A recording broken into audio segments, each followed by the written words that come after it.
یا آج کا دن ربیع الاول منانے کا اصل طریقہ کار کیا ہے؟ ہم تو دیکھتے ہیں کہ جس طریقے سے ہم مناتے ہیں، چراغاں بھی کرتے ہیں، روشنیاں لگائی جاتی ہیں، لیکن اس کے ساتھ ساتھ کچھ ایسے کام بھی ہم کرتے ہیں جس کا بہرحال اسلام سے کوئی تعلق نہیں ہے۔ اصل مقاصد کیا ہونے چاہیے سیرت رسول اللہ صلی اللہ علیہ وسلم کو اپنانے کے؟ بسم اللہ الرحمن الرحیم۔ یقیناً آج آپ نے جو بزم سجائی ہے ملک صاحب، اللہ آپ کو اور آپ کے ادارہ نیو ٹی وی کو جزائے خیر عطا فرمائے۔ یقیناً نبی کریم صلی اللہ علیہ وآلہ وسلم کے ساتھ والہانہ محبت اور عقیدت رکھنا اور اس کا اظہار کرنا یہ ہر مسلمان پر فرض ہے۔ نبی کریم علیہ السلام نے خود ارشاد فرمایا کہ میرے ساتھ محبت کرنے کا معیار یہ ہونا چاہیے کہ لا یؤمن احدکم حتی اکون احب الیہ من والدہ وولدہ والناس اجمعین، ساری دنیا سے بڑھ کر میرے ساتھ محبت کی جائے۔ اور حضرت عمر فاروق رضی اللہ تعالیٰ عنہ سے آپ نے فرمایا تھا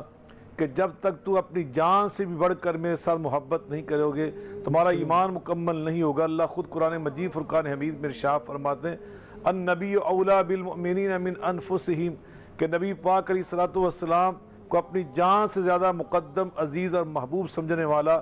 وہی اللہ کے ہاں مومن شمار ہوتا ہے۔ تو یقیناً آپ سے محبت اپنی جان سے بڑھ کر رکھنا یہ ایک مسلمان پر فرض ہے، اور اس کے لیے اظہار کرنا،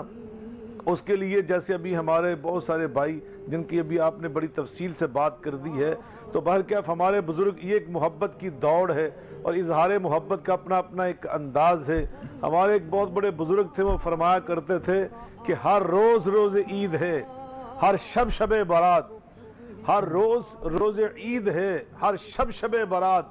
جب سے انسانیت نے مصطفیٰ کو پا لیا۔ نبی کریم علیہ السلام سے ہماری نسبت جلیلہ وہ ایسی مبارک نسبت ہے کہ جس کی بنا پر، جس کے حصول کے بعد ہمارا تو اللہ نے ہر دن ہی خوشی کا دن بنا دیا ہے۔ صرف دن کی بات نہیں، نبی پاک علیہ السلام فرماتے ہیں میں تمہیں وہ دین، وہ شریعت دے کے جا رہا ہوں لیلھا کنہارھا، اس کا دن تو دن ہی ہے روشن، اس کی رات بھی دن جیسی روشن ہوگی۔ تو بلا شبہ آپ کے ساتھ جو ہماری نسبت ہے یہ اس کا تقاضا ہے کہ ہم آپ کے ساتھ اپنی محبت کے اظہار کریں، لیکن کس طرح انداز، یہ اپنا اپنا ایک انداز ہے۔ تو بہرکیف آپ نے بہت چیزوں کی نشاندہی کر دی جن کی اصلاح کی آج ضرورت ہے امت مسلمہ کو۔ دوسری بات یہ ہے کہ نبی پاک علیہ السلام سے جو ہم محبت کرتے ہیں اس کا صحیح تقاضا، سب سے پہلا تقاضا یہ ہے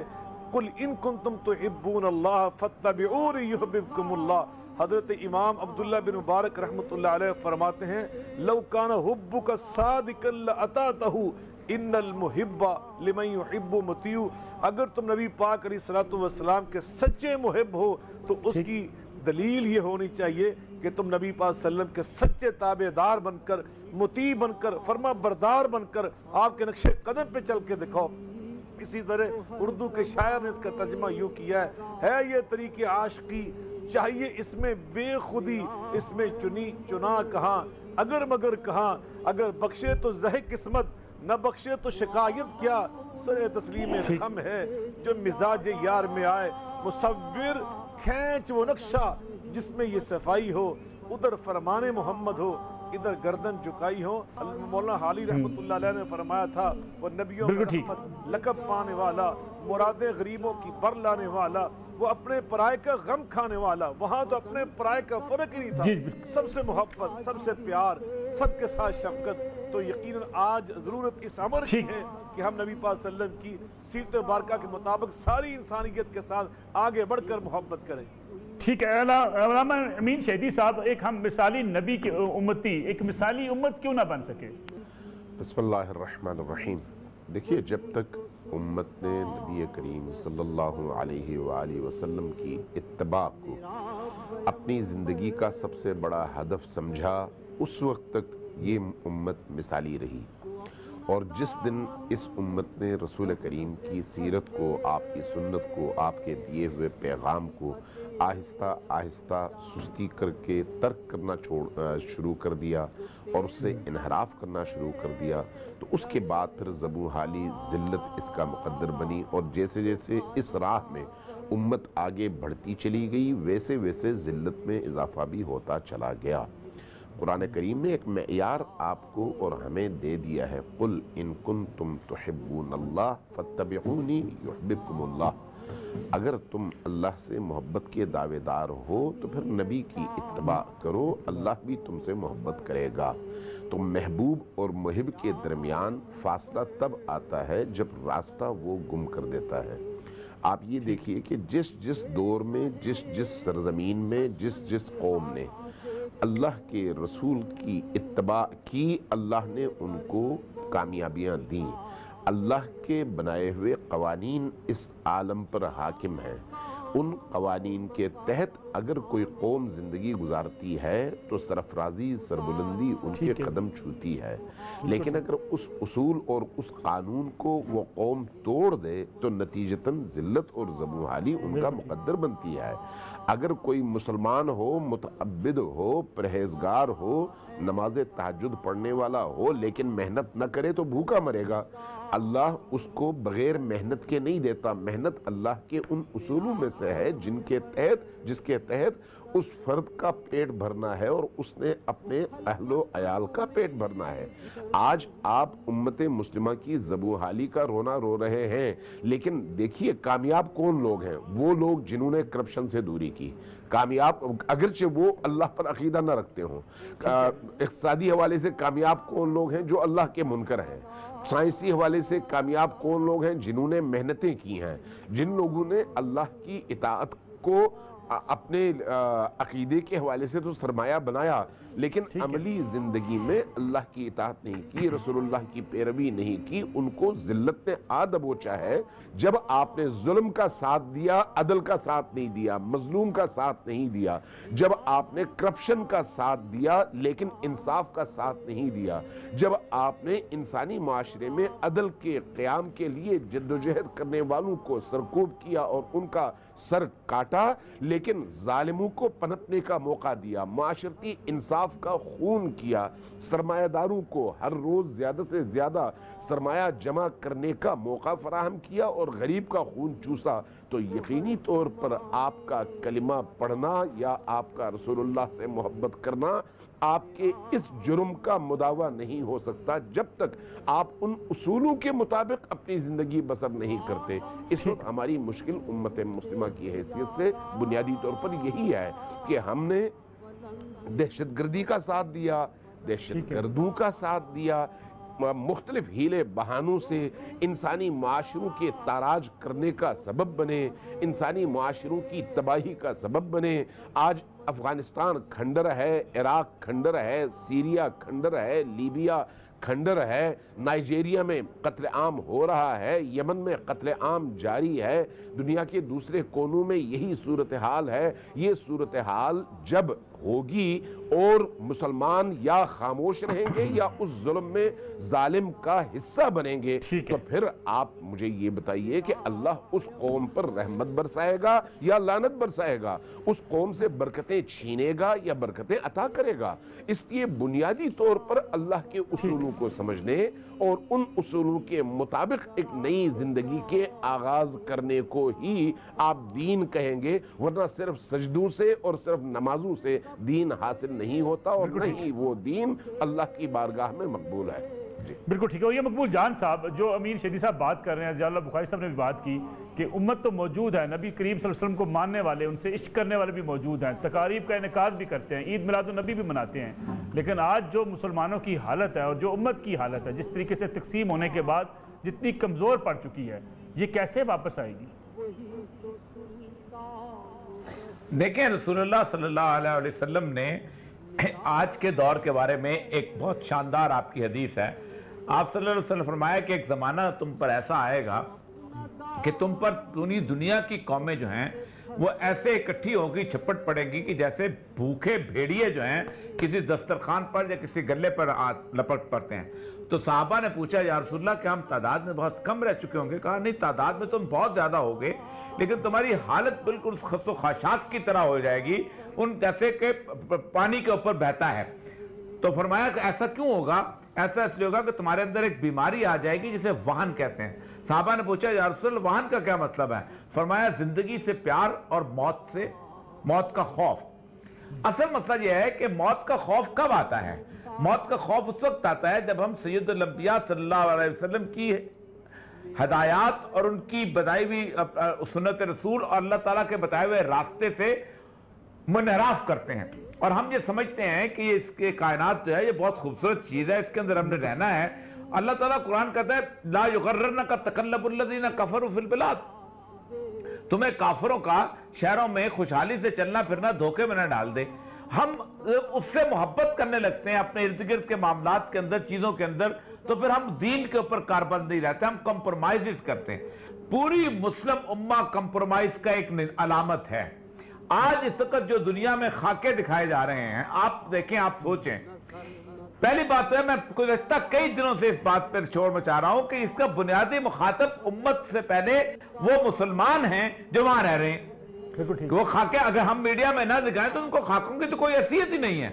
وہ مسلمان جو ہیں ان میں سے جو ایم این پی اے بنتا ہے، جو ایم این اے بنتا ہے، جو ان کا ممبر پارلیمنٹ بنتا ہے، وہ گے رائٹ میں ووٹ دیتا ہے، وہ عورتوں کے حجاب کے خلاف ووٹ دیتا ہے، وہ ان کی زندگی کے اندر رچ بس گیا ہوا ہے، اور وہ 2 کروڑ 70 لاکھ مسلمان ہیں پورے یورپی یونین کے اندر، 2 کروڑ 70 لاکھ، ان میں سے 1,000 کا 10,000 جمع نہیں ہو سکے، 1 لاکھ تو بہت دور کی بات ہے، جبکہ چارلی ہیبڈو کے وقت کتنے جمع ہو چکے تھے۔ مطلب یہ ہے کہ ہم اس وقت دنیا کے اندر رچ بس گئے ہوئے ہیں، ہمیں دنیا ہمارے پر چھا چکی ہوئی ہے، جبکہ نبی اکرم صلی اللہ علیہ وسلم کی تعلیمات اس سے بالکل مختلف تھیں۔ آپ صلی اللہ علیہ وسلم کی تعلیمات کے مطابق زندگی تو ایسے آپ سے پوچھا گیا کہ زندگی میں کیسے گزاروں۔ میں نے فلسفے کی کتابیں پڑھی ہیں، میں نے شاعری کی کتابیں پڑھی ہیں، میں نے تمام، اس سے خوبصورت لفظ جو ہے وہ دنیا کے بارے میں نہیں ملا جو آپ نے فرمایا عابر السبیل۔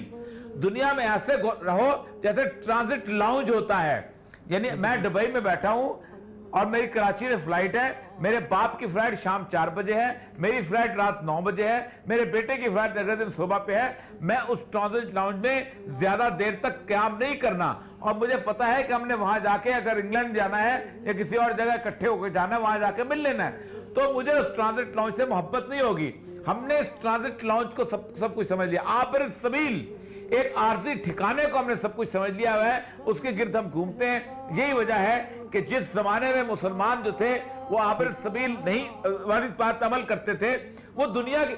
آپ سوچ سکتے ہیں کہ اس دنیا کے اندر جب رسول اکرم صلی اللہ علیہ وسلم آئے ہیں تو عرب کے اندر ایک گورنمنٹ تک کا وجود نہیں تھا، ایک گورنمنٹ نہیں تھی، کوئی پولیٹیکل سسٹم نہیں تھا، اور اس وقت ایک شخص 90 صحابہ کو لے کے جب مدینہ پہنچے ہیں تو آپ کیا کہہ رہے تھے کہ میں تمہارے ہاتھ میں کسرا کے کنگن دیکھ رہا ہوں۔ آج آپ بیٹھ کے کہیں کہ میں امریکہ فتح کر لوں گا، آج آپ بیٹھ کے کہیں میں چین فتح کروں، کوئی یقین کرے گا؟ نہیں کرے گا، لیکن کسرا کے کنگن ہاتھ میں آئے۔ سیدنا عمر رضی اللہ تعالیٰ عنہ کی فورسز جب پہنچی تھی تو اس وقت جو اس میں فردوسی نے جو کہا ہے نا، شیر شتر خوردن سوسمار عربڑا بجائے رسید استقار، تو وہ فاقہ کش لوگ تھے کہ تو عربوں کو کیا ہو گیا ہے، مٹھی کا دودھ پینے والے اور گو کا گوشت کھانے والے آپ تہان کے چرچ پہ آ چکے۔ یہ ہے اصل معاملہ صرف یہ ہے کہ جب تک آپ سید الانبیاء کی سنت نبی پہ عمل نہیں کریں گے آپ آگے نہیں بڑھ سکتے۔ اور یہ صاحب آپ کی باتیں بڑی خوبصورت ہیں، ان کو روکنا بھی بڑا مناسب نہیں لگتا، لیکن ہم ایک کمرشل بریک چھوٹی سی لینی ہے، کمرشل بریک سے واپس آئیں گے، پھر تذکرہ ہوگا نبی کریم صلی اللہ علیہ وسلم سے محبت کا، اسوہ حسنہ کا، اور مسلمانوں کی زندگی بدلی کیسے جا سکتی ہے، اس پہ بات کریں گے آفٹر شارٹ بریک۔ پیغمبر عظیم تر ہے۔ ہم ایک بار پھر خوش آمدید ذکر و نبی کریم صلی اللہ علیہ وسلم کی ذات کا، ان کی زندگی کا، ان کے اسوہ کا، ان سے محبت کے تقاضے کیا ہیں۔ یہ پروگرام کا وقت بڑا مختصر ہوتا ہے، ضیاء اللہ بخاری صاحب یقینی بات ہے بڑا مختصر وقت ہے، لیکن اگر ہم چیدہ کچھ باتیں ذکر ان کا کر سکیں تاکہ آپ کے اور میرے لیے بھی کوئی رہنمائی کا یہ ایک کم از کم ایک ذریعہ بن جائے۔ جو عید میلاد النبی ہے اس کو صحیح منانے کا اس کا طریقہ کار کیا ہے، کس طریقے سے منایا جائے تاکہ لوگوں کے اندر، آنے والی نسل کے اندر، بچوں کے اندر نبی کریم صلی اللہ علیہ وسلم کی اور محبت پیدا ہو جائے۔ دیکھیں نبی کریم صلی اللہ علیہ وسلم کے ساتھ یہ جو والہانہ ہماری محبت ہے، فریفتگی اور شیفتگی ہے، یقیناً اس کا یہ تقاضا ہے کہ ہم آپ کے اوصاف جلیلہ، ہم آپ کی نعوت رفیہ، آپ کے مناسب جلیلہ، ہم ان کو پہچانیں اور ان پر عمل کرنے کی کوشش کریں۔ ام المؤمنین سیدہ عائشہ صدیقہ رضی اللہ تعالیٰ عنہا فرماتی ہیں، صحیح مسلم کے اندر یہ حدیث ان الفاظ سے موجود ہے، مسلم امام احمد کے اندر بھی یہ روایت موجود ہے کہ ان خلق نبی اللہ صلی اللہ علیہ وسلم کان القرآن، یہ سارا قرآن یہ نبی پاک صلی اللہ علیہ وسلم کی اخلاق اور آپ کی سیرت مبارکہ کو بیان کرتا ہے، اور آپ کی سیرت مبارکہ میں ایک اہم ترین پہلو یہ تھا کہ آپ کے اندر اللہ نے فراست اور بصیرت، قل ھذہ سبیلی ادعو الی اللہ علی بصیرۃ انا ومن اتبعنی، آپ جو بھی کام کرتے تھے، دعوت دیتے تھے، طرز عمل اختیار کرتے تھے، وہ انتہائی فراست پر، بصیرت پر مبنی ہوتا تھا۔ ابھی خاکوں کی آپ بات کر رہے تھے، میں یہ سمجھتا ہوں اس موقع پر ہمیں نبی پاک علیہ السلام سے جو بصیرت اور وراثت میں ملی ہے، ہم اس کو اپنانے کی کوشش کریں۔ مکی دور تھا، صحابہ کرام رضوان اللہ علیہم اجمعین نے بڑی پریشانی کے عالم میں آ کر عرض کیا، آقا آج تو قریشی سرداروں نے بدتمیزی کی حد کر دی، آپ کا نام بگاڑ دیا ہے اور آپ کو اتنا برا بھلا کہا۔ آپ نے پوچھا کیا ہوا؟ کہنے لگے انہوں نے کہا مزمم کہہ کے آپ کو برا کہا۔ آقا علیہ السلام مسکرائے اور فرمایا، اما تعجبون کیف صرف اللہ عنی شتم قریش، کیف صرف اللہ عنی شتم قریش یسبون مزمما وانا محمد صلی اللہ علیہ وسلم۔ تمہیں تو خوش ہونا چاہیے، اللہ نے مجھے قریشیوں کی بدتمیزی سے کیسے بچا لیا۔ وہ مزمم کو برا کہہ رہے تھے، مزمم کون ہے کون نہیں وہ جانے، مزمم جانے، انا محمد، میں تو ہوں محمد صلی اللہ علیہ وسلم۔ آج اس بصیرت کو اپنانے کی ضرورت ہے۔ یہ جو خاکے بن رہے ہیں، ملک صاحب آپ مجھے یہ بتلائیں، نبی کریم رؤوف الرحیم صلی اللہ علیہ وسلم کا حلیہ مبارکہ، آپ کا حلیہ مقدسہ کریمہ، وہ کتب سیرت کے اندر، کتب حدیث کے اندر محفوظ ہے۔ آپ کی آنکھیں کیسی تھی، پیشانی مبارک کیسی تھی، آپ کے لب مبارک کیسے تھے، رخسار کیسے تھے، یہ ساری چیزیں محفوظ ہیں۔ اگر کوئی مسلمان مصور، بڑا ماہر تصویر بنانے والا خاکہ، وہ بڑی خوبصورت انداز سے ایک سامنے رکھ کر حلیہ مبارکہ جا کر روضہ میں ریاض الجنہ میں بیٹھ جائے، خواجہ شریفہ کے سامنے بیٹھ جائے، آب زمزم سے وضو کر کے آقا علیہ السلام کا حلیہ سامنے رکھ کے کوئی تصویر بنائے،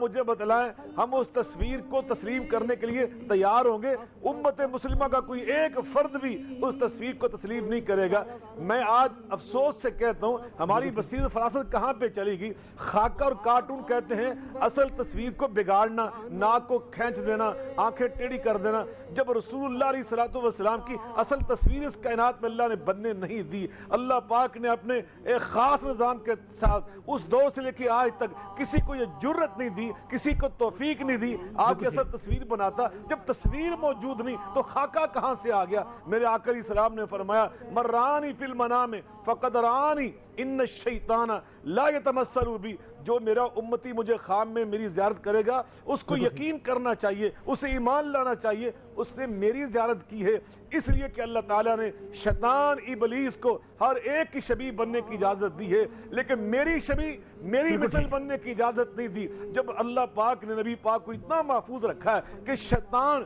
جس نے میرے آقا علیہ السلام کو دیکھا ہوا ہے وہ آپ کی شبیہ نہیں بن سکتا، آپ کی مثل نہیں بن سکتا، تو دنیا میں کسی شیطان کے چیلے کو، کسی خبیث اور ملعون انسان کو اللہ یہ توفیق دے سکتا ہے کہ وہ نبی پاک کا خاکہ بنا سکے؟ میں فرانس کے اس بدتمیز انسان کو اور فرانس کے سربراہ کو جو انتہائی ملعون ہے، میں دونوں سے یہ کہنا چاہتا ہوں، یہ خاکہ، یہ کارٹون تمہارے باپ کا ہوگا، تمہارے کسی بڑے کا ہوگا، ہم تسلیم ہی نہیں کرتے۔ یہ رسول اللہ صلی اللہ علیہ وسلم کا خاکہ ہے، یہ خاکے ان کے ہیں، ہمارے نہیں ہیں۔ یہ ہماری بصیرت کا آج امتحان ہے، یہ 5th جنریشن وار کا دور ہے، ہمیں بصیرت کے ساتھ اس وار کو اس کے ساتھ ہم نے نپٹنا ہے۔ تو ایک بات میں سمجھتا ہوں، نبی صلی اللہ علیہ وسلم کا میلاد جس کے بارے میں آج بڑی محبت عقیدت کے اظہار کیا جا رہا ہے، ہمیں اس میں آگے بڑھ کر فراست و بصیرت کا مظاہرہ کرنا ہے۔ اور دوسری بات میں یہ کہتا ہوں، اس موقع پر میں نبی پاک صلی اللہ علیہ وسلم کی امت مسلمہ، یہ نبی پاک کی دعاؤں کا رزلٹ ہے۔ ہم جس ریاست میں رہتے ہیں پاکستان میں انتہائی ہم جیسے کیسے بھی ہیں، میں یہ سمجھتا ہوں آج بھی اس امت میں بڑی خوبیاں موجود ہیں۔ ملک صاحب اللہ کی قسم، ابھی کرونا جو ہمارے بالکل پڑوس میں انڈیا تباہ برباد ہو گیا بالکل ٹھیک کورونا ہے۔ کی وجہ سے اور ملک تباہ ہو گئے، پاکستان کیسے بچا ہے؟ اس لیے بچا دو چیزوں سے، ایک مساجد کھلی رہی، اللہ کے ساتھ ان کا بالکل لگاؤ ٹھیک۔ باقی رہا، اور دوسرا غریبوں کا یہاں پہ خیال کیا گیا، ہمدردی کی گئی، سخاوت ٹھیک ہے۔ کی گئی، اداروں نے کی، لوگوں نے انفرادی طور پر اللہ کی مخلوق کے ساتھ اس عوام نے، اس قوم نے، ان مسلمانوں نے الحمدللہ جو محبت بالکل کی ٹھیک ہے، یہ اس کا رزلٹ ہے۔ محمد الرسول اللہ والذین معه اشداء علی الکفار رحماء بینہم، ہیں لوگ وہی جہاں میں اچھے آتے ہیں جو کام بالکل ٹھیک دوسروں کے۔ اس قوم میں بڑی خیر موجود ہے، بڑی ٹھیک ہے۔ خیر موجود ہے۔ ہاں جو چیز کمی ہے وہ صرف ملک صاحب یہ الناس علی دین ملوکہم، ہمارے بڑے اگر ٹھیک ہو جائیں، ہمارے بڑے ٹھیک ہو جائیں تو یہ ساری عوام انشاءاللہ ان کے نقش قدم پر چلتے ہوئے ٹھیک یہ ہے سب علامہ ٹھیک ہو جائے گی۔ جی علامہ امین شہیدی صاحب رحماء بینہم کی جو بات کر رہے تھے ضیاء اللہ بخاری صاحب، لیکن ہم دیکھتے ہیں کہ ہمارے علماء جو ہر وقت اسوے کی بات کرتے ہیں، جو ہر وقت نبی کریم صلی اللہ علیہ وسلم کی ذات کی بات کرتے ہیں، بڑا کبر بعض کو دیکھنے میں آتا ہے۔ سب کی میں بات نہیں کر، لیکن بعض لوگ تو عوام سے، عام آدمی سے ملنا پسند نہیں کرتے۔ دیکھیے میں نے پہلے عرض کیا کہ ہمارے لیے نمونۂ عمل نبی کریم صلی اللہ علیہ وآلہ وسلم کی ذات ہے، کسی اور کی نہیں۔ جو بھی اس ذات سے مشابہت اختیار کرے گا اپنے خلق و خو میں، اپنے عادات و اطوار میں، اپنے رویے میں، اپنے اخلاق میں، تو اس کو ہم مانیں گے۔ جو جتنا دور ہوگا وہ اتنا ہی ان کے فیض سے دور ہوگا۔ اب اگر کوئی شخص اس لباس کو پہن کر ابلیس بن جائے تو یہ اس کا ذاتی فعل ہے، اس شعبے سے اس کا تعلق نہیں ہے۔ علم انسان کو نبی کریم کے قریب لے جاتا ہے،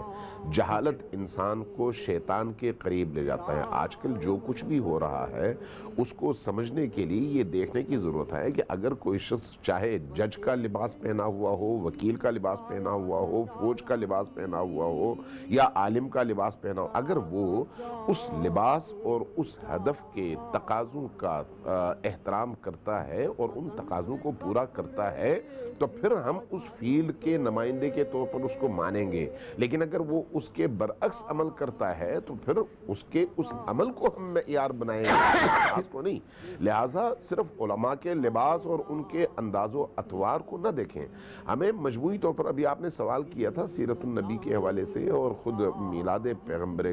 گرامی کے حوالے سے کہ ہم کیسے بنائیں۔ دیکھیں یہ چیز انتہائی اہم ہے کہ نبی کریم صلی اللہ علیہ وآلہ وسلم کائنات پر رحمت بنا کر بھیجے گئے اور آپ کا خلق و خو اسوہ بنایا گیا۔ اگر ان ایام میں ہم خلق رسول کا عملی مظاہرہ پیش کر سکیں، اگر اللہ کے رسول کی دی ہوئی تعلیمات، ایثار، قربانی، عطوفت، محبت، عشق، معاشرے سے نفرتوں کا خاتمہ، نرمی کا اظہار، دوسروں کو سینے سے لگانا اور حتیٰ دشمنوں کو بھی قریب لانے کی کوشش، اگر ہم نبی کریم صلی اللہ علیہ وآلہ وسلم کی سیرت کے ان پہلوؤں کو عام کر سکیں، لوگوں کو بتا سکیں کہ رسول نے بیوی کے ساتھ یہ سلوک کیا، اس طرح سے رویہ اپنایا، بچوں کے ساتھ اس طرح سے رویہ اپنایا، ہمسائے کے ساتھ اس طرح سے اپنایا، دشمن کے ساتھ اس طرح سے اپنایا، جانوروں کے ساتھ آپ کا سلوک کیسا تھا، درختوں کے ساتھ آپ کا سلوک کیسا تھا، اللہ کے ساتھ آپ کا رویہ کیسا تھا، تنہائیوں میں کیسے ہوتے تھے اور اجتماع میں کیسے ہوتے تھے، یعنی زندگی کے وہ تمام پہلو۔ آج کا دن ہمیں موقع فراہم کرتا ہے کہ ہم رسول کریم صلی اللہ علیہ وآلہ وسلم کی زندگی کے وہ تمام گوشے جو عام لوگوں کی نگاہوں سے چھپے ہوئے ہیں اور عام طور پر ان گوشوں پر بات نہیں ہوتی، ان گوشوں کو سامنے لے آئیں اور دنیا کو بتائیں کہ نبی کریم رحمت مجسم تھے، نبی کریم کائنات کی تمام تر خوبیوں کا یکجا مرقع تھے، نبی کریم کی زندگی کے وہ تمام پہلو جن میں سے ایک ایک پہلو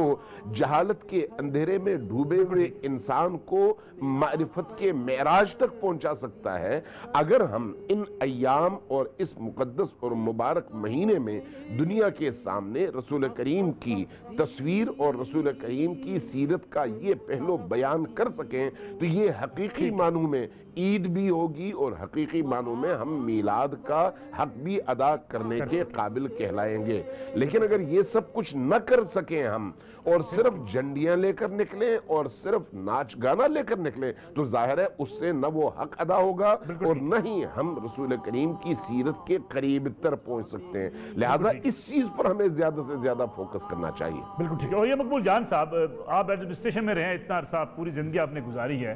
ہمارے افسران، ہمارے حکام، ہمارے وہ لوگ جو بااختیار ہیں، رسول اللہ صلی اللہ علیہ وسلم کا ذکر بھی کرتے ہیں، تذکرہ بھی کرتے ہیں، درود و سلام کی محفلیں بھی سجاتے ہیں، لیکن عام آدمی کے مسائل حل کرنے کی طرف توجہ نہیں دیتے، ان سے محبت نہیں کرتے، غریب کی ہیلپ کرنے کے لیے جس عہدے کا وہ استعمال کر سکتے ہیں کرتے نہیں ہیں۔ دیکھیں رسول اکرم صلی اللہ علیہ وسلم کی حدیث ہے کہ جس کو کوئی بھی ذمہ داری دی گئی، یوں سمجھو وہ کند چھری سے ذبح کر دیا گیا،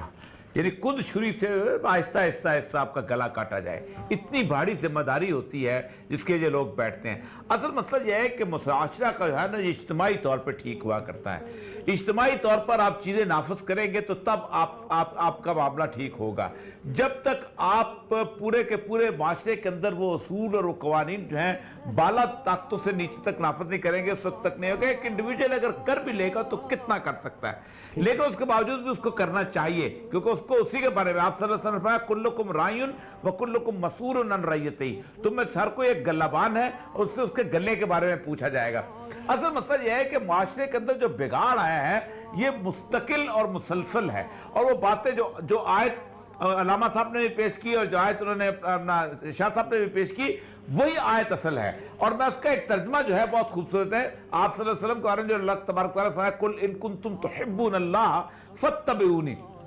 جو لوگ چاہتے ہیں کہ اللہ سے محبت کریں فاتبعونی، تو ہمارے ایک بزرگ کو ترجمہ کرتے تھے کہ آپ صلی اللہ علیہ وسلم کے رنگ میں رنگ جائیں۔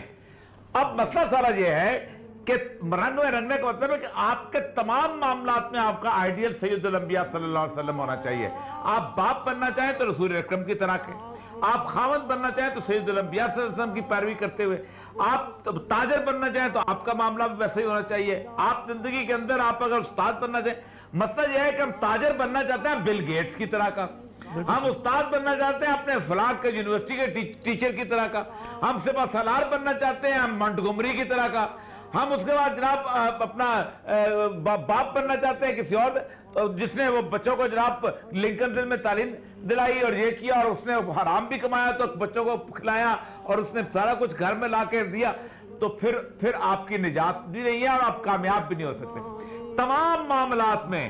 جب تک سید الانبیاء صلی اللہ علیہ وآلہ وسلم جو ہیں وہ آپ کے لیے آئیڈیل نہیں بن جاتے، اس وقت تک آپ اتباع نہیں کی، آپ ان کے رنگ میں نہیں رنگے۔ حالت آپ دیکھیں نا یہ ہے کہ ایک چھوٹا سا ہیرو جو ہوتا ہے نا اس کے اوپر اس کے رنگ میں رنگنا شروع ہو جاتے ہیں محبت کے اندر، اسی کی طرح کے جا کے بال کٹوائیں گے، اسی کی طرح سے کپڑے پہنیں گے۔ ایلوس پریسلے کا مجھے یاد ہے اسی طرح میمفس شہر کے اندر دنیا جہان نے اس کی طرح جب وہ پاپولر تھا وائٹ کپڑے پہننے شروع کر دیتے، وائٹ گاڑیاں لینی شروع کر دیتی، ہر چیز۔ ہمارا معاملہ یہ ہے کہ ہم رسول اکرم صلی اللہ علیہ وسلم کی اس اتباع، میں ایک عرض کروں بحیثیت سائیکالوجسٹ میں آپ کو بتاؤں، سائیکالوجسٹ کہتے ہیں کہ اگر کسی شخصیت کے لباس اور رہن سہن کے مطابق اور اس کی گفتگو کے انداز کے مطابق اگر ایک بچے کو پالا جائے تو جو بچہ اگر کسی گلوکار کی رہن سہن پالا جائے گا تو 99% چانسز ہے کہ وہ گلوکار بن کے نکلے گا۔ تو ہم بچپن سے ہی بچے کو اگر آپ صلی اللہ علیہ وسلم کی اور کچھ ظاہری شکل و صورت پہ ڈالنا شروع ہو جائے تو بچہ ویسا نکل آئے گا۔ اور یہ مقبول جان صاحب مجبوری ہے پروگرام ختم کرنا ہے، آپ کا بہت شکریہ۔ سید ضیاء اللہ بخاری صاحب ہمارے ساتھ موجود ہیں، علامہ امین شہیدی صاحب آپ کا بہت شکریہ۔ ناظرین یہ آج کا پروگرام اس دعا کے ساتھ ختم کرتے ہیں کہ اے پروردگار ہمیں صحیح معنوں میں نبی کریم صلی اللہ علیہ وسلم سے محبت اور عشق کرنے کی توفیق عطا فرما تاکہ ہم ان کے راستے پہ چلتے ہوئے انسانیت کے کام آ سکیں۔ اجازت دیجیے، اللہ حافظ۔